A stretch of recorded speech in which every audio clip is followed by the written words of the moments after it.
Hello there. You're watching Sipping Off the Cuff on Tequila Aficionado Media and probably our YouTube channel. I'm Mike Morales here in San Antonio. That young man out there is Rick Levy in San Diego. Rick. We have been on a journey. We have been on an Escorpion journey with the Escorpion line from Scorpion Mezcal. If you haven't seen this, or maybe if you have and you're not sure where it came from, who makes it, it's the same folks from Scorpion.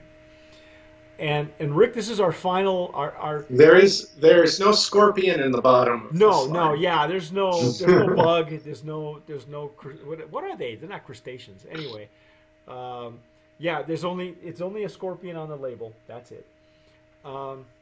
This is the last of the group.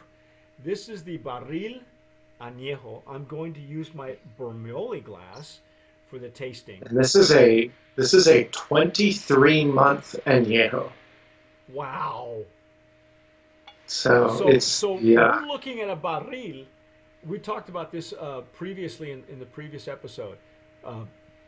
This barril is 14 years old. This barril agave, and they grow. Excuse me. They grow a long time. It's a Barril Karwinski. It is part of the Karwinski family. Oh my God! Wow, what a nose already. And you say it's 23 months, right? 23 months is what my bottle says. 23 months in French oak. In French oak. And French oak tends to be. This is the trademark barrels for Scorpion. We've come to know and love after 20 years that Doug's French rests them in everything he does in French oak. So, wow! Look at the color on this. Wow! Look at that color. Isn't that beautiful?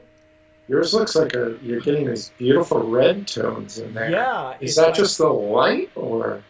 I don't know. You know, I honestly, mine's more of an amber. I'm getting. My lighting's not the greatest, but this really does give it. It's like a copper. I'm getting like copper highlights. See? Yeah. So I've got some copper highlights. Maybe my lighting, maybe not. Maybe it's just my lovely glassware, the Bermoli. From the folks at Chisholm Trail, and I gotta say it's beautiful, nice legs and tears, just everything we've come to expect from Scorpion, from the Scorpion people and Doug French. Oh wow! Can you see those legs on there? Yeah, I'm not sure. Got some nice Pick gams. them up on my camera.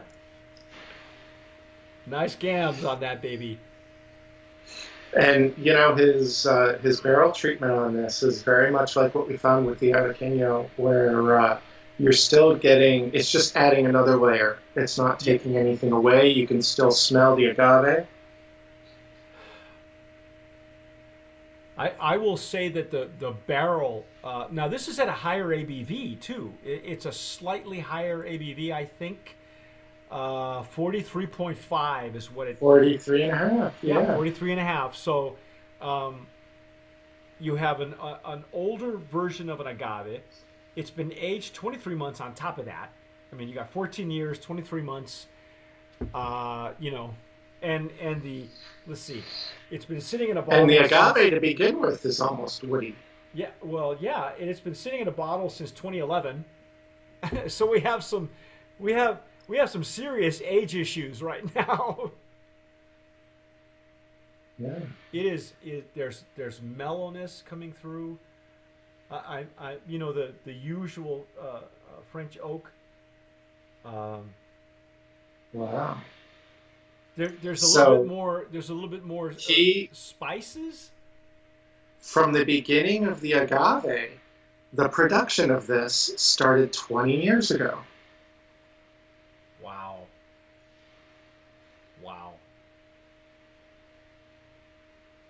And really, he's only recently started doing this particular line. It isn't like it was something that was always in the works.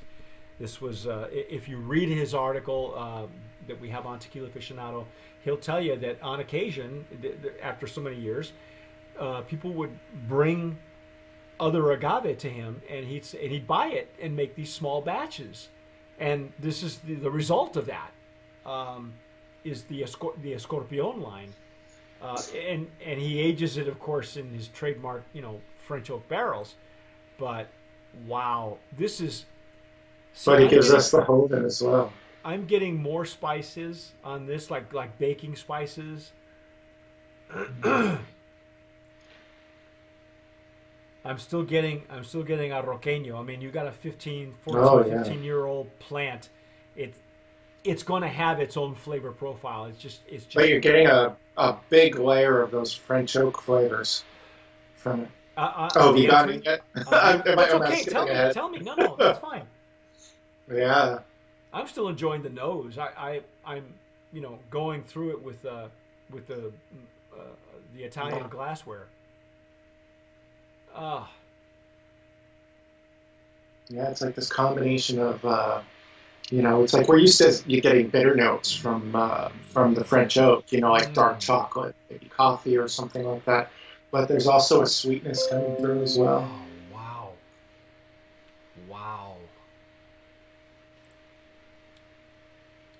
This is much more barrel forward, though, wouldn't you say? Yeah. Well, the with the Barril Hoven, the silver, we were noticing that, the flavor on that was much more, I would just say, what were the words you used? Like reserved and elegant. Yeah, right. We got some. It was much more subtle, I think. Yeah. We got some herbaceousness, but it was really more just like a subtle agave experience. So it makes sense that a barrel could really. I don't want to say take over the profile, but it's certainly in the portion of the flavor that is the barrel here. It seems like the barrel portion is larger. Yeah, it is definitely a more oak forward, a more French oak forward. Oak heads would love it. It's got that nice strong finish though. It's got a much longer finish from the barrel than it did from the Hoven, because the Hoven had a real short finish, not a whole lot finish. Very subtle. This one's much longer, much more pronounced. I'm not going to say it's balanced, because it isn't. It is much more barrel forward, I think, and that's really by design, I believe.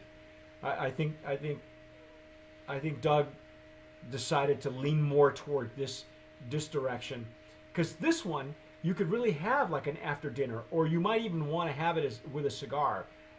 I'll go on a limb and say that there's enough barrel here to be able to do that, but don't do it at the beginning. Really spend some time with it. You really, all of these varietals force you to spend time with them, and this would be, of all the varietals, this would be the only one that I would pair with something, and that would be with a cigar. That's it. And I don't even know. Would you put this on ice? Would you like put a cube of ice in it? I wouldn't do anything to this. Okay. I wouldn't do anything with it. It doesn't need ice. Ice would deaden the profile. Okay. I agree. I agree. I want to experience it. It's got a wonderful nose. It has it's a very expressive on the palate.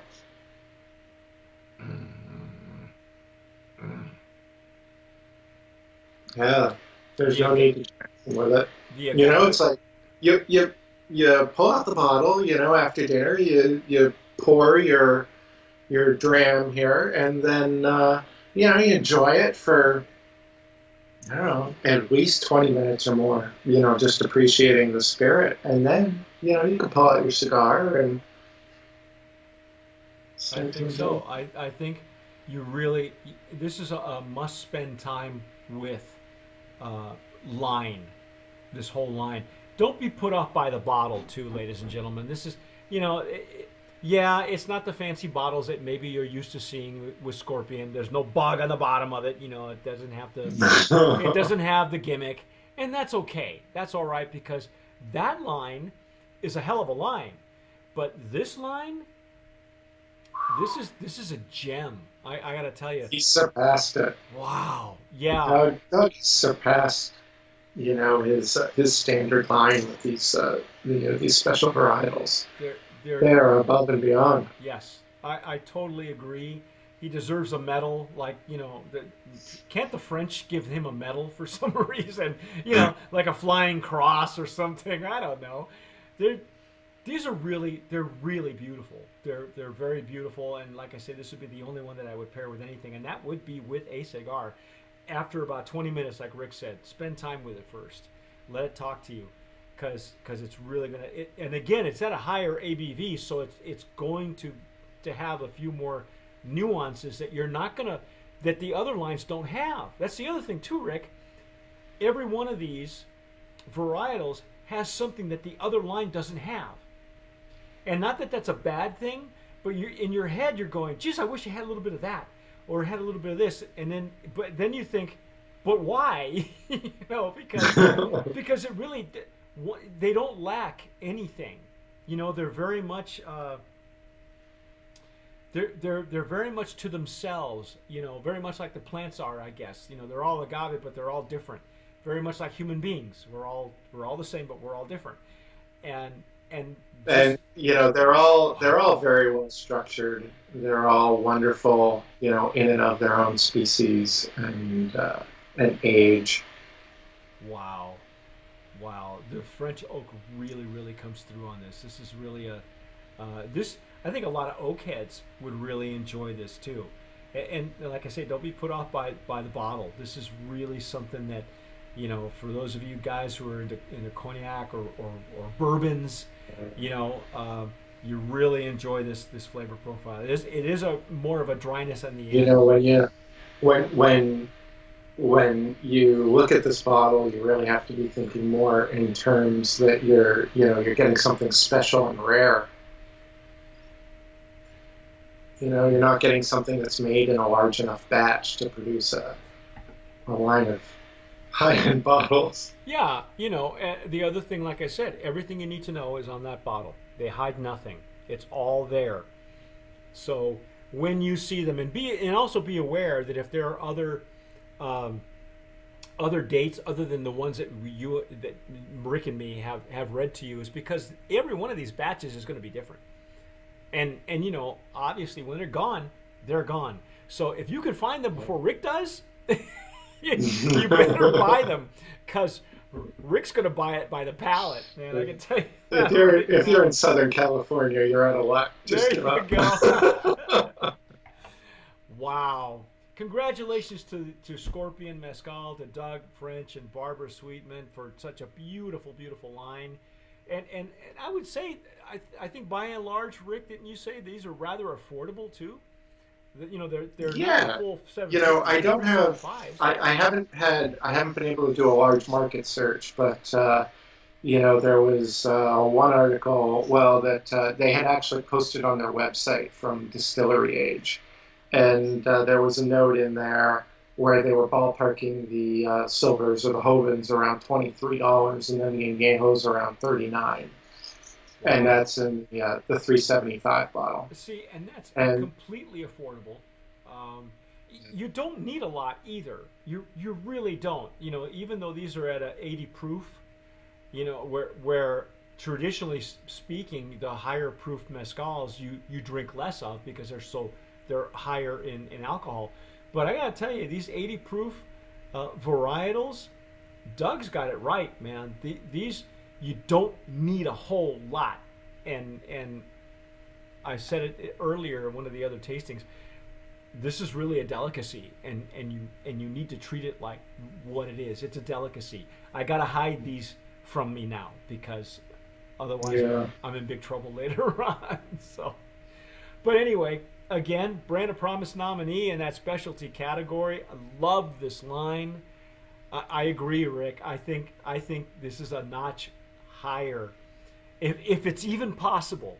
It's just a notch higher than Scorpion, and and probably Doug will Yeah. hate me for saying that, but really, it's so beautiful, We're and it's like a it's we're like both a gonna have to well, we're both it's gonna have to hide these so that we have yeah, some left to evaluate yeah. at the end of the year for awards. God forbid when I come to see your house, if later on this year, I'm going to ask you for some of these bottles. You go, I don't know where they are. That was great. That was awesome. I'm so glad for these folks. 20 years in the business, and they come up with stuff like this. This is amazing. Don't miss out. You got to get yourself some Escorpion, and make sure that if you if you have a particular varietal that you enjoy, a particular plant, try these. You're not going to be sorry. Every one of them is amazing. You want to collect them all. And even, as I said with the Barril, I wasn't initially drawn to the Barril, but in this line, in the Escorpion line, it's really lovely, and I put it right up there with the rest of them. There you go. Words from us. Thanks again for watching. I'm Mike Morales here in San Antonio. That young man over there is Rick Levy in San Diego. Rick, and I have been dissecting and enjoying the Escorpion line of mezcals from Scorpion Mezcal from Doug French and Caballeros, the importers. I think they're Caballeros Inc. Thank you for watching. Don't forget to sign up down below at the if you're watching us on YouTube. Sign up down there. Let us know what you think. Give us your comments. Say hi to Rick when if you see him in the liquor store by walking away with a pallet of that stuff. Just see if he'll sell you a bottle. Who knows? No, you don't do that. Don't do that. It's against the law. But anyway, you've been watching Sipping Off the Cuff. Thanks again for watching. Continue watching. Sign up down below. I'm Mike here in San Antonio, and again, that gentleman over there is Rick Levy in San Diego. And whatever you do, always, always, always tomar sabiamente. Sip